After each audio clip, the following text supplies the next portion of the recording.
Keep digging, men. We're sitting ducks out here. Get that track cleared now. All right, move up.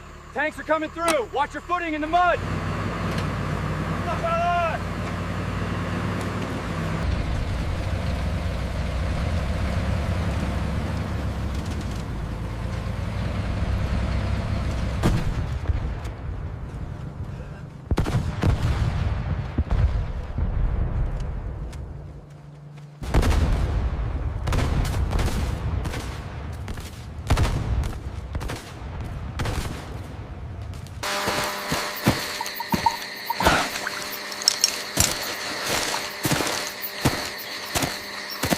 November 1943. Tarawa Atoll. Just past midnight. The ocean has gone quiet, but the island has not. Palm fronds scrape together in the warm wind. The sand still radiates heat from the day. Somewhere inland, Japanese infantry crouch in shallow fighting pits, listening. They expect movement on foot. They expect whispers. Maybe the soft click of rifle bolts. Instead, the ground begins to tremble. At first, it feels distant, a low vibration, uneven, almost mistaken for surf pounding the reef. Then it grows heavier, rhythmic, metallic. The sound does not belong to the jungle. It does not belong to night. Engines grind forward. Steel tracks crush coral and roots alike. A dark mass moves where no light should be. No moon silhouettes it clearly. Only the noise gives it shape, loud, unstoppable closing. 4 Japanese infantry trained to fight in darkness with bayonet and grenade. This is something else entirely. The night, once their ally, has turned against them. This moment did not emerge from chance or panic. It was the product of hard lessons, failed assaults, and deliberate adaptation. Lessons learned earlier in the war, under fire, in places where American tanks had once been useless. And to understand how night itself became a weapon, the story must step back to where Pacific warfare truly began. December 1941 reshaped the geography of war almost overnight. Across the Pacific, Japanese forces surged outward with a speed that stunned observers in Washington, London, and Canberra. Hong Kong fell. Guam followed within days. Wake Island held briefly, then collapsed. By early 1942, Japanese banners flew over Singapore, the Philippines, and vast stretches of Southeast Asia. It was not simply a campaign of conquest. It was the practical application of a doctrine refined over decades. Imperial Japanese Army infantry doctrine was built on movement, endurance, and night fighting. Japanese officers taught their men to close with the enemy silently, to infiltrate through darkness, and to strike with sudden violence. Bayonets mattered. Grenades mattered. Tanks, by contrast, did not. Japanese armor existed, but it was light, thinly protected, and never central to doctrine. Infantry was the decisive arm. The night was their chosen environment. This belief had deep roots. In China during the 1930s, Japanese forces fought enemies with little armor and limited air support. Night infiltration worked. Shock worked. Psychological collapse followed. These experiences hardened into certainty. By the time war with the United States became inevitable, Japanese planners expected American soldiers to fight much like Europeans, cautious at night, reliant on daylight firepower, and vulnerable in darkness. The Pacific Islands reinforced this assumption. Jungle terrain swallowed visibility. Coral ridges blocked movement. Volcanic rock shredded boots and slowed vehicles. Heavy machinery seemed out of place. Tanks were viewed as liabilities, noisy, restricted, and easily ambushed. Japanese infantry manuals emphasized close assault tactics against armor, but always in daylight, at known approaches, with prepared positions. At night, tanks were assumed absent. Early encounters appeared to confirm this worldview. In the Philippines in 1941 and early 1942, American armor performed poorly. M3 Stuart tanks broke down in tropical heat. Spare parts were scarce. Crews lacked jungle experience.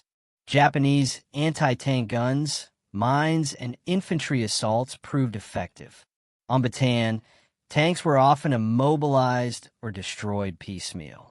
When American forces withdrew, it reinforced Japanese confidence that armor was manageable and unnecessary to fear.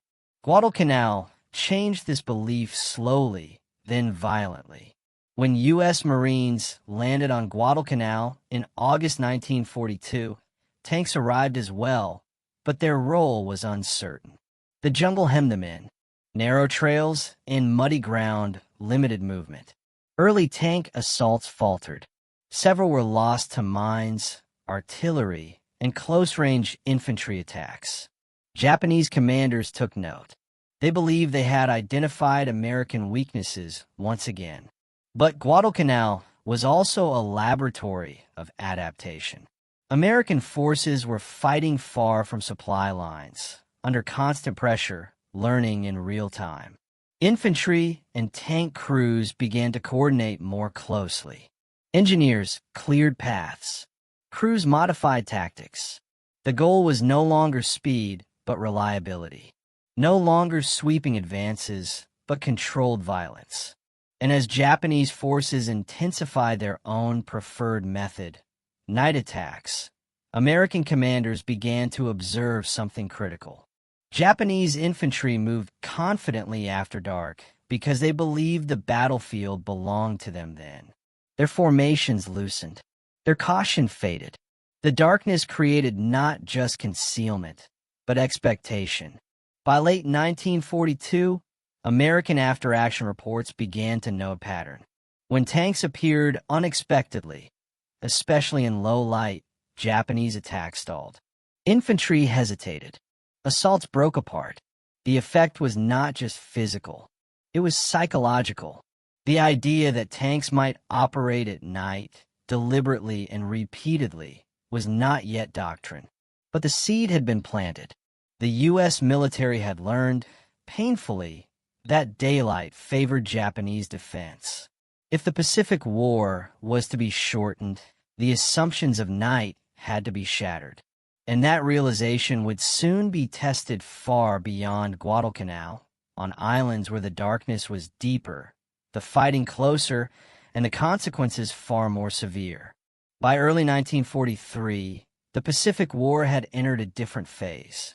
The frantic defensive posture of the previous year was gone. American industry was beginning to assert itself. Ships arrived in steady rhythm. Replacement troops followed. Most importantly, experience had accumulated, not in theory, but in blood. Guadalcanal had taught commanders what manuals never could. American armor doctrine, however, had been written for Europe. Tanks were designed to exploit open ground, support rapid advances, and break through organized defenses. None of that applied cleanly to the Pacific. Jungle terrain restricted visibility to a few yards. Coral and volcanic rock destroyed tracks. Narrow beaches created bottlenecks where armor was exposed. Early failures made one thing clear. Tanks could not be used the same way. Instead of abandoning armor, U.S. commanders adapted it. The M3 Stuart, light and fast, became the first test platform. Though thinly armored, it could maneuver where heavier vehicles could not. On islands like New George and Bougainville, Stuart tanks were paired tightly with infantry units. They advanced slowly, methodically, often firing at point-blank range into jungle growth where Japanese positions were suspected. The tank was no longer a breakthrough weapon. It became a moving bunker. Then came the M4 Sherman. Heavier, more reliable, and better armed, the Sherman arrived in growing numbers by late 1943.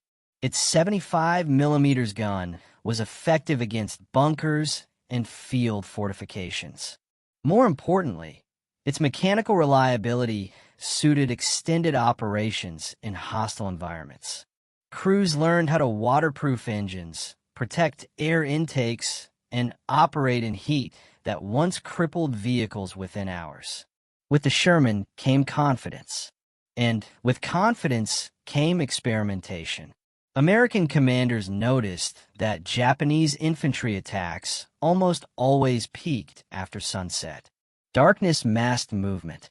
The terrain favored infiltration. U.S. defensive lines were tested night after night by probing assaults and mass charges. Infantry bore the brunt. Artillery was dangerous in darkness. Air power was largely absent. Something was missing. That something became armor. Early night use of tanks was cautious. Vehicles remained close to defensive lines, engines idling, guns trained forward. They acted as deterrents rather than assault elements. But the effect was immediate. Japanese infantry approaching American positions at night encountered unexpected obstacles. The sudden silhouette of steel, the flash of a main gun, the crushing weight of tracks rolling through prepared approach routes. Reports from 1943 begin to describe hesitation. Units halted. Assaults broke off without contact. Japanese infantrymen, trained to close silently, found themselves illuminated by muzzle flashes they could not answer. Their grenades bounced harmlessly off armor. Their rifles were useless. American forces took note. By Tarawa in November 1943, night tank use was no longer accidental. It was planned. Tanks moved deliberately after dark, not to advance rapidly, but to dominate space. They rolled through areas where Japanese infantry expected safety. They fired into suspected assembly points. They destroyed defensive works that had survived daytime bombardment. Engineers played a critical role. They marked routes, cleared obstacles, created lanes where tanks could move without becoming immobilized. Infantry stayed close, using tanks as cover, illumination, and shock. Communication improved through hand signals, rehearsals, and fixed procedures. Japanese countermeasures lagged behind reality. Anti-tank guns were few. Mines required preparation.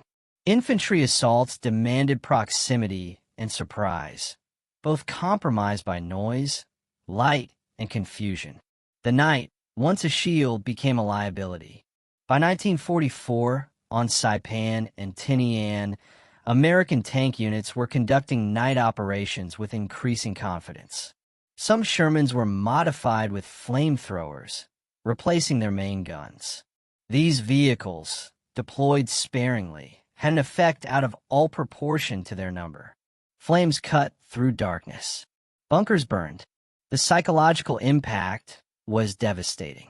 Japanese soldiers wrote of engines in the dark, of fire without warning, of positions overrun not by waves of infantry, but by machines that did not stop.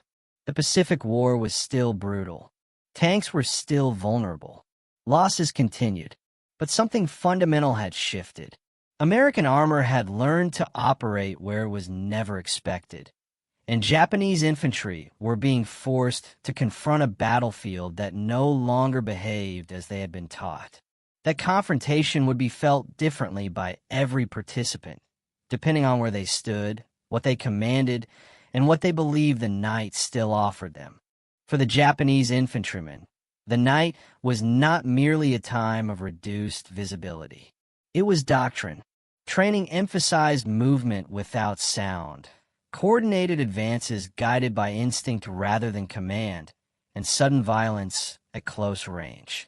Recruits were taught that American soldiers feared darkness, that their formations dissolved without daylight, that morale weakened when visibility vanished. In the early Pacific campaigns, this belief felt justified. Night attacks on Guadalcanal and New Guinea often achieved surprise.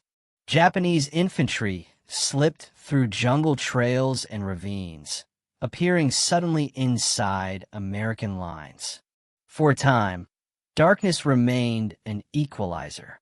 The arrival of tanks at night broke that certainty. Infantrymen advancing through jungle growth now encountered sounds they could not interpret. Engines masked foot movement. Tracks erased trails. The ground itself vibrated, confusing distance and direction. Orders became harder to pass. Units lost cohesion. A soldier trained to judge range by the sound now found that sound everywhere. When tanks appeared, they did not rush forward. They paused. They fired deliberately. A single muzzle flash could illuminate dozens of meters, exposing attackers who believed themselves unseen. Grenades thrown in panic detonated harmlessly against armor. Bayonets were useless. Magnetic mines, when available, required proximity that noise and fire made nearly impossible. Japanese accounts describe a growing sense of helplessness. The infantrymen's primary weapons, stealth, surprise, proximity, were stripped away. Retreat was often impossible. Advance felt suicidal. The night no longer concealed movement. It amplified fear. For American tank crews, night operations were not natural or comfortable. Visibility inside a Sherman at night was minimal. Periscopes offered narrow views. Headlights were rarely used. Crews relied on infantry guides, pre-marked routes, and instinct developed through repetition. The fear of mines, ditches, and ambush never disappeared. But the tank offered something infantry could not: momentum. Crew members described operating almost by sound and feel. Engine pitch, track resistance, the rhythm of movement. When firing, the effect was immediate and overwhelming. A single round could clear a suspected position without exposing friendly troops. Flame-equipped tanks, used sparingly, transformed darkness into daylight for seconds at a time. Tankers knew they were vulnerable. Japanese infantry still attempted close assaults. Mines still existed, but at night, coordination among defenders was weaker. The tank, slow and deliberate, became a moving source of certainty in an uncertain environment. The Pacific jungle was never silent. Insects, wind, and movement filled the air. At night, these sounds blurred together. Tanks added a new layer: mechanical, relentless, unmistakable. Their noise did not fade with distance. It lingered, echoing through trees and ravines. Darkness distorted perception. A tank might appear closer than it was, or farther. Infantry firing at sound often missed entirely. Tracers revealed positions more than targets. The jungle, which once absorbed movement, now reflected chaos. The environment itself had shifted sides. And as these human and environmental pressures converged, other forces, technology, leadership, and doctrine would determine how decisively the night belonged to American armor. American tanks in the Pacific were not sophisticated by European standards, but they were adaptable. The M4 Sherman's reliability allowed crews to operate for hours without mechanical failure, a critical advantage during night actions where recovery was nearly impossible. Radios inside the tank enabled coordination with infantry commanders, even when visual contact was lost. One of the most significant technological adaptations was the introduction of flamethrower tanks. Beginning in late 1943 and expanding through 1944, standard Shermans were converted to project thick streams of burning fuel. These vehicles were not common, but they did not need to be. Their presence altered behavior. Japanese bunkers that resisted daylight bombardment collapsed when fire surged through firing ports. At night, the effect was magnified. Flames illuminated entire sections of jungle, destroying concealment instantly. Illumination rounds from artillery and mortars further supported armored movement. Sudden bursts of light froze attackers mid-motion. Tanks advanced into areas just revealed, exploiting moments of confusion. Darkness became fragmented, not continuous, but broken into violent flashes. Night tank operations did not emerge from recklessness. They required authorization from commanders who understood the risks. Leaders such as Marine Generals Holland Smith and Army officers in the Central Pacific recognized that Japanese defensive doctrine depended on predictability. By violating expectations, they could reduce casualties overall. Commanders insisted on rehearsal. Routes were walked in daylight. Infantry and tank units trained together. Engineers prepared lanes. Night armor was not used everywhere, nor every night. It was applied where intelligence indicated massed infantry, assembly areas, or repeated nocturnal assaults. These decisions were calculated. Losses were accepted as possible, but inaction was worse. Each successful night operation reinforced confidence and refined technique. Japanese infantry doctrine assumed that tanks required visibility, space, and daylight. Anti-tank weapons were limited and often immobile. Mines were effective only when carefully aim-placed. Infantry close assault tactics depended on surprise and coordination. Night tanks disrupted all three. Sound gave away approach routes. Light from firing and flames destroyed concealment. The chaos of darkness made coordinated assaults nearly impossible once tanks entered the fight. Japanese reports from Saipan and Okinawa note increasing difficulty in launching effective night attacks once armor was integrated into American defenses. The night had been a battlefield advantage. Now it was contested, and in several key battles, that contest reached a decisive breaking point. Moments when American tanks, moving deliberately after dark, changed the outcome of entire engagements. June 15, 1944. Saipan. The first night after the landings. The beachhead is shallow. American forces are still crowded near the shore. Artillery limited, supply lines fragile. Japanese commanders understand this moment well. It is the window they have waited for, confusion, exhaustion, and darkness all aligned. Just after 2,200 hours, Japanese infantry begin to move. They advance in dispersed groups, slipping through ravines and cane fields. Bugles are silent.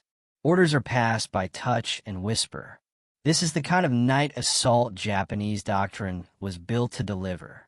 The objective is not territory.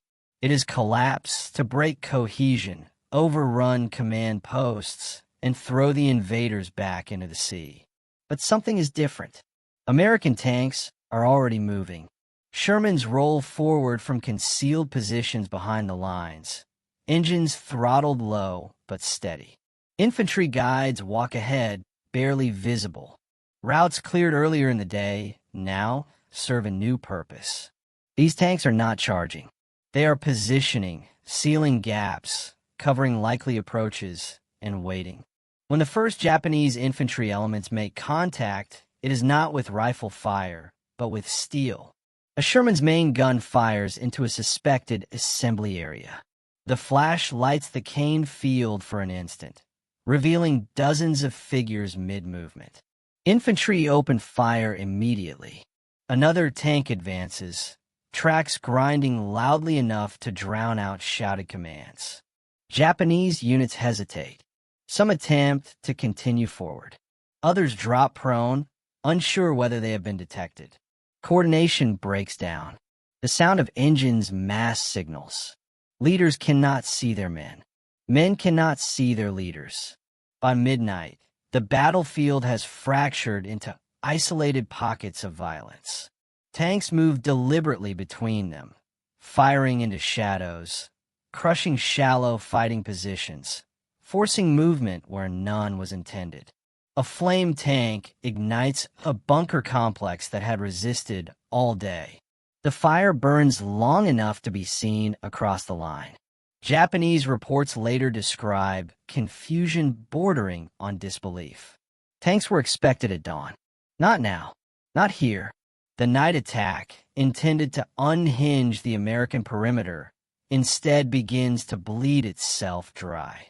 Infantry casualties mount without clear progress.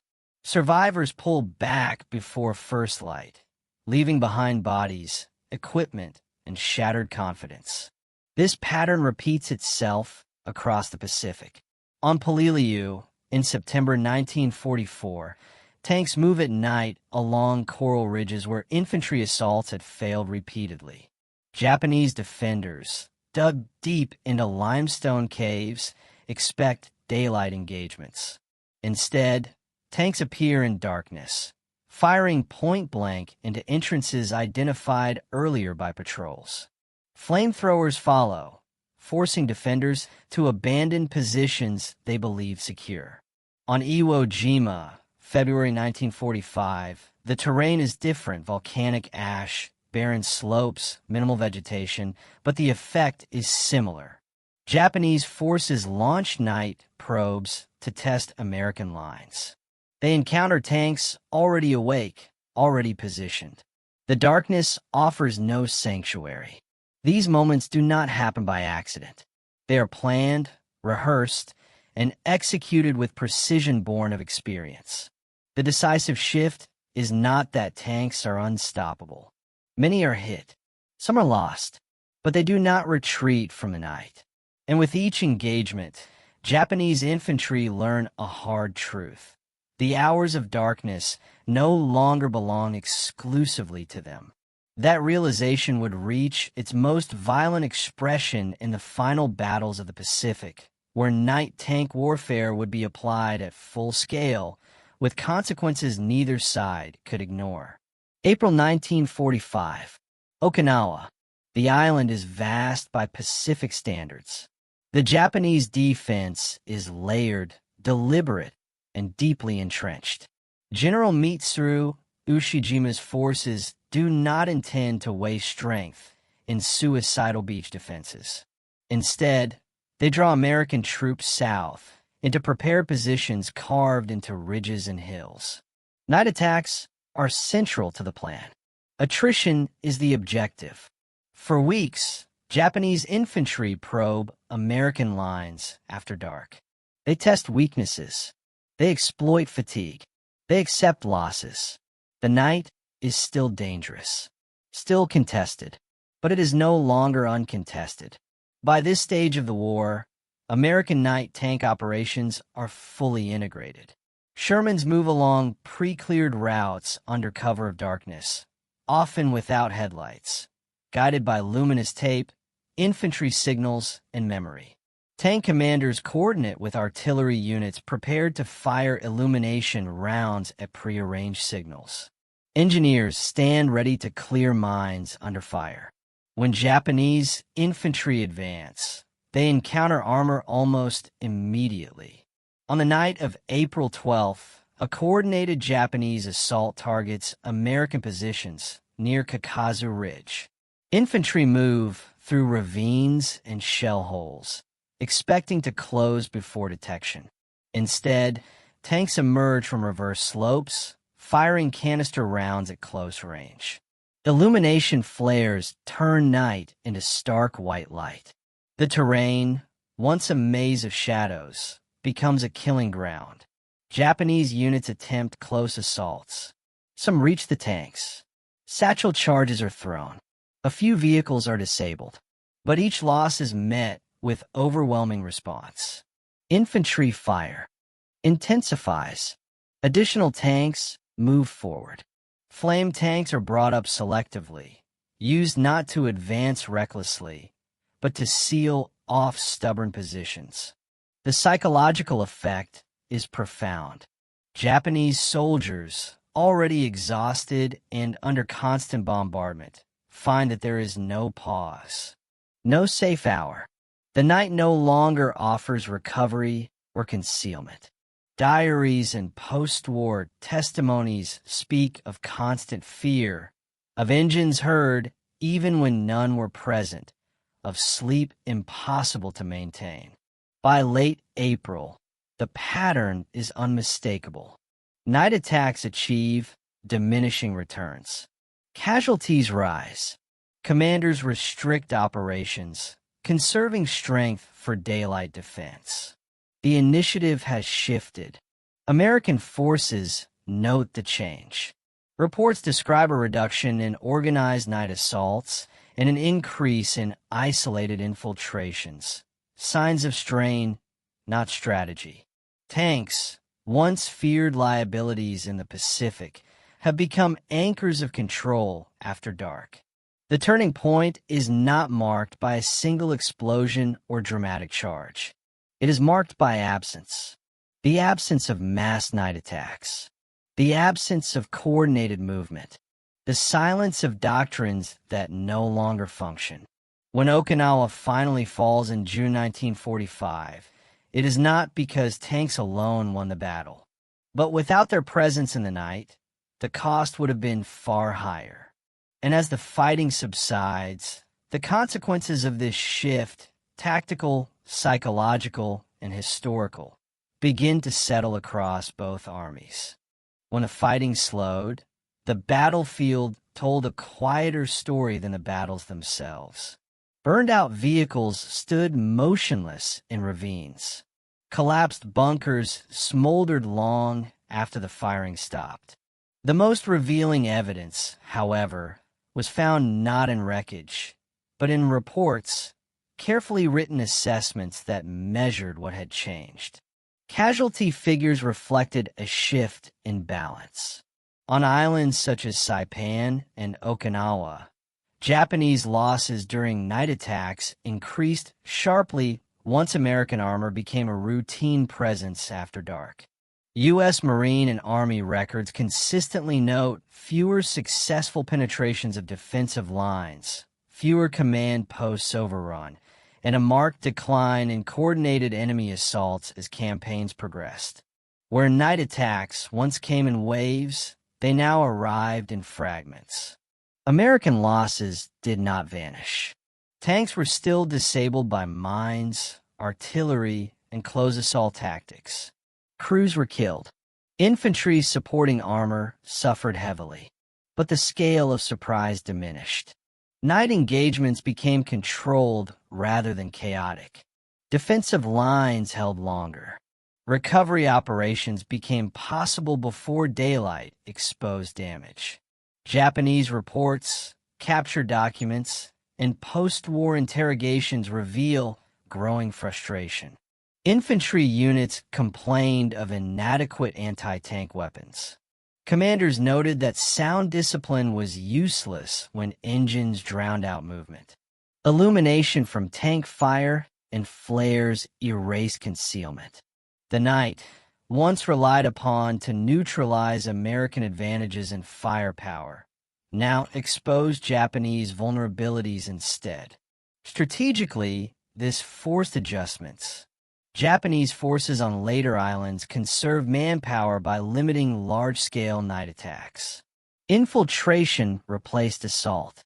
Defense became increasingly static, focused on depth rather than counteroffensive action. This shift reduced immediate losses but surrendered initiative. The psychological momentum had changed hands. For American forces, the integration of tanks into night operations validated months of painful experimentation. Training manuals were updated. Infantry tank coordination became standard. Engineers were embedded more closely with armored units. What began as improvisation hardened into doctrine. Perhaps most telling was the change in expectation. American soldiers no longer waited anxiously for nightfall. Tanks idled nearby. Engines were kept warm. Crews slept in shifts.